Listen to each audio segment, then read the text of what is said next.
جسم کا وہ حصہ جہنم کی آگ سے محفوظ رہے گا۔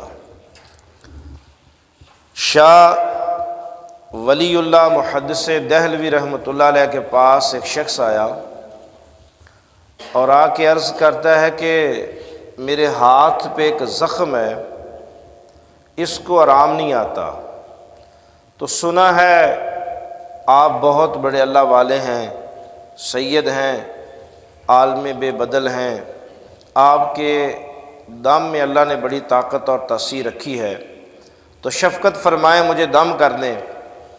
آپ نے کچھ پڑھا اور اس کو دم کر دیا، پھونک ماری، پوچھا آرام آیا؟ کہا کہ نہیں۔ آپ نے دوبارہ کچھ پڑھا، آرام دم کیا، پوچھا آرام آیا؟ کہا کہ نہیں۔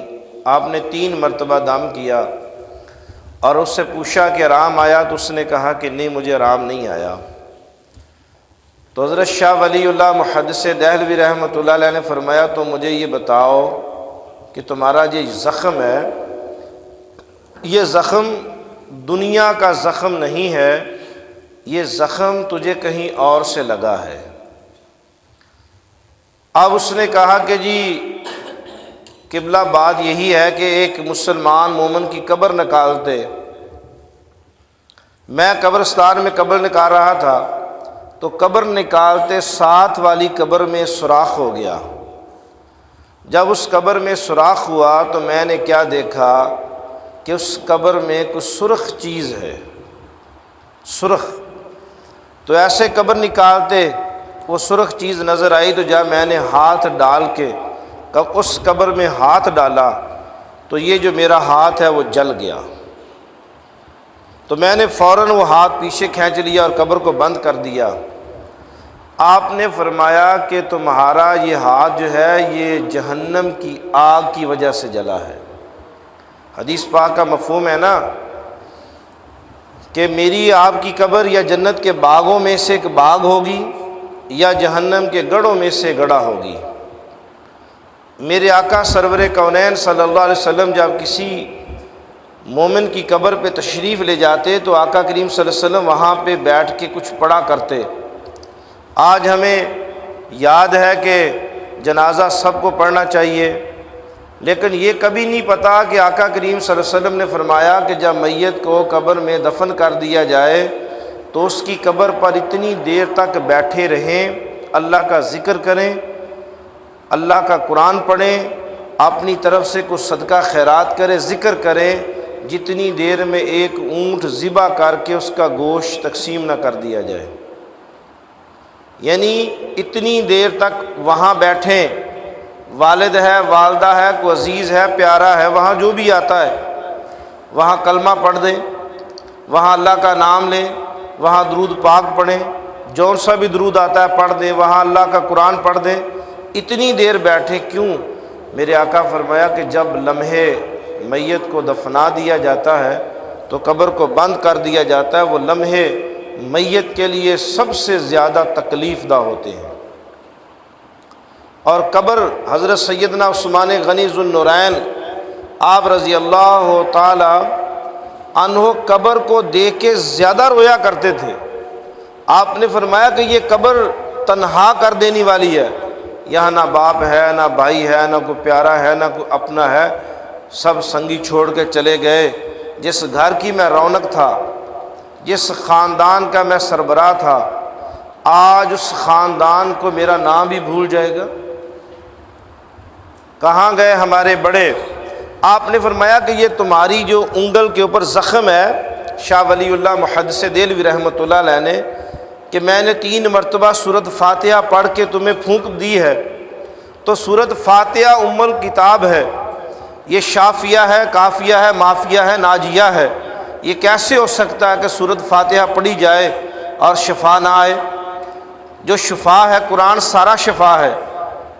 میں نے پڑھا تجھے آرام نہیں آیا، مطلب کہ تجھے جہنم کی آگ سے یہ زخم لگا ہے۔ اس نے کہا جی بالکل، میں نے قبر نکالی، قبر میں میرا ہاتھ چلا گیا، تب میرا یہ زخم بن گیا، آرام نہیں آ رہا، تکلیف اتنی ہے کہ میں برداشت نہیں کر سکتا۔ آپ نے فرمایا کہ ایسا کرو، اپنے گھر جانا، تنہائی میں بیٹھ کے رونا۔ میں نے حدیث پاک پڑھی ہے کہ جہنم کی آگ کو مومن کے آنسوؤں سے بجھا دیا جائے گا، کہ جو مومن اللہ کی یاد میں، اللہ کی محبت میں، اللہ کے خوف سے آنسو بہاتا ہے، روتا ہے، اللہ ان آنسوؤں کو قیامت کے دن جمع کرے گا اور جہنم کے اوپر پھینک دے گا، کہ جو جہنم کسی چیز سے نہیں بجھے گی، وہ ایک مسلمان مومن کے آنسوؤں سے بجھے گی۔ فرمایا تنہائی میں رونا، اللہ کو یاد کرنا، اللہ کے ڈر میں رونا، اللہ کے خوف میں رونا، اللہ کی محبت میں رونا، اور جب آنسو نکلے وہ آنسو اپنے زخم پہ لگانا، اللہ تمہیں شفا عطا فرما دے گا۔